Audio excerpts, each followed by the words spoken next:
आकाशवाणी मध्य प्रदेश से प्रस्तुत हैं प्रादेशिक समाचार।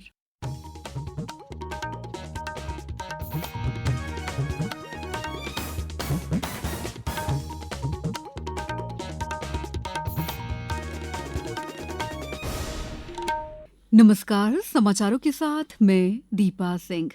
प्रधानमंत्री नरेंद्र मोदी ने हाल ही में संपन्न हुए इंडिया एआई इम्पैक्ट समिट की सराहना की है। आज एक सोशल मीडिया पोस्ट में एक संस्कृत श्लोक साझा करते हुए प्रधानमंत्री ने कहा कि इस ऐतिहासिक समिट में भारत की क्षमताओं की वैश्विक स्तर पर व्यापक प्रशंसा हुई है। उन्होंने कहा कि इस समिट ने दिखा दिया है कि प्रौद्योगिकी के क्षेत्र में भारत के युवाओं की दूरदर्शी सोच मानवता को कितना लाभ पहुंचा सकती है। केंद्रीय गृह और सहकारिता मंत्री अमित शाह ने नई दिल्ली में भारत टैक्सी के सारथियों से बातचीत की। आज जारी एक वीडियो में श्री शाह ने कहा कि भारत टैक्सी सहकारी समिति का उद्देश्य चालकों को उनके काम का स्वामित्व देकर उन्हें सशक्त बनाना है। उन्होंने बताया कि इस पहल का लक्ष्य निजी टैक्सी सेवा कंपनियों से जुड़ी समस्याओं को कम करना और लाभ चालकों को दिलाना है, न कि सहकारी समिति को। ये जो कंसेप्ट है वो ये है कि जो श्रम कर रहा है, जो मेहनत कर रहा है, उसी को मुनाफा मिले, किसी सेठ को न मिले। अब आप भारत टैक्सी का विचार क्यों आया? ये जो आपने कहा ढेर सारी कंप्लेंट्स आती थी, 30% कट जाता था, कोई सर्टेनिटी नहीं थी, कोई सुरक्षा नहीं थी, जितनी भी कंप्लेंट्स हैं वो, इसका निवारण क्या? वो जो कंपनियां हैं वो कंपनियां चलाने का उद्देश्य मालिक को धनी बनाना है। फर्क इतना है कि मालिक आप हो। श्री शाह ने कहा कि यह पहल चालकों के कल्याण और यात्रियों की सुरक्षा के लिए एक मंच बन रही है। मुख्यमंत्री डॉक्टर मोहन यादव ने कहा कि प्रदेश में औषधि और मसाला फसलों का उत्पादन बढ़ाने के लिए निरंतर प्रयास किए जा रहे हैं। आज भोपाल निवासी ग्वालियर में आयोजित कृषि मंथन और कृषि औद्योगिक मेला 2026 को वर्चुअली संबोधित करते हुए उन्होंने कहा कि प्रदेश में मंडी निर्यात नीति लाने की तैयारी है। उज्जैन स्थित विक्रम विश्वविद्यालय में आज से 2 दिवसीय राष्ट्रीय संगोष्ठी का आयोजन किया जा रहा है। घुमंतु एवं विमुक्त समुदायों की परंपरा, साहित्य और संस्कृति तथा भक्ति काव्य के साथ विविध आयामों पर केंद्रित इस संगोष्ठी में देश के कई राज्यों के विशेषज्ञ और शोधकर्ता भाग ले रहे हैं। इस संगोष्ठी में अलग अलग महत्वपूर्ण विषयों पर गहन विमर्श होगा।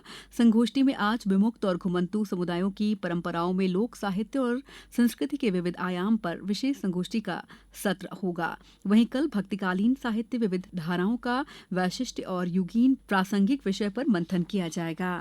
मुख्यमंत्री डॉक्टर मोहन यादव ने कहा है कि प्रदेश में वन्यजीव पर्यटन को प्रोत्साहित करने के उद्देश्य से रेस्क्यू सेंटर और जू एक साथ विकसित करने की योजना है।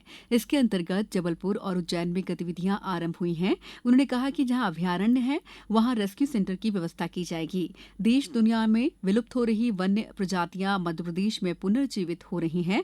मुख्यमंत्री ने कहा कि अब प्रदेश में जंगली भैंसे भी लाए जा रहे हैं, साथ ही बोत्सवाना से 8 चीते भी लाए जाएंगे। मौसम विभाग ने आज प्रदेश के पूर्वी हिस्से के 8 जिलों में बारिश, गरज चमक के साथ आंधी की संभावना जताई है। इन जिलों में सिंगरौली, सीधी, शहडोल, अनूपपुर, उमरिया, मंडला, डिंडौरी और बालाघाट शामिल हैं। विभाग के अनुसार दक्षिण पश्चिम बंगाल की खाड़ी के ऊपर एक लो प्रेशर एरिया सक्रिय है। इसी क्षेत्र से एक टर्फ लाइन भी गुजर रही है, जिसका असर प्रदेश के मौसम पर दिखाई देगा। अब कुछ समाचार संक्षेप में। नर्मदापुरम जिले में विशेष गहन पुनरीक्षण 2026 के अंतर्गत जिले की चारों विधानसभा क्षेत्रों सिवनी मालवा, होशंगाबाद, सोहागपुर और पिपरिया की अंतिम मतदाता सूची का प्रकाशन किया गया। जबलपुर स्थित केंद्रीय सुरक्षा संस्थान आयुध निर्माणी खमरिया को 2025 का golden peacock award HR excellence प्राप्त हुआ है। एनटीपीसी विंध्याचल ने अंतर्राष्ट्रीय दिव्यांगजन दिवस के अवसर पर सिंगरौली जिले के लाभार्थियों को सहायक सामग्री वितरित की। शिवपुरी जिले में युवा संगम कार्यक्रम के अंतर्गत 26 फरवरी को जिला रोजगार कार्यालय में जिला स्तरीय रोजगार मेला आयोजित किया जाएगा। इस बुलेटिन में बस इतना ही। अगला बुलेटिन शाम 7:10 पर दीजिए इजाजत। नमस्कार।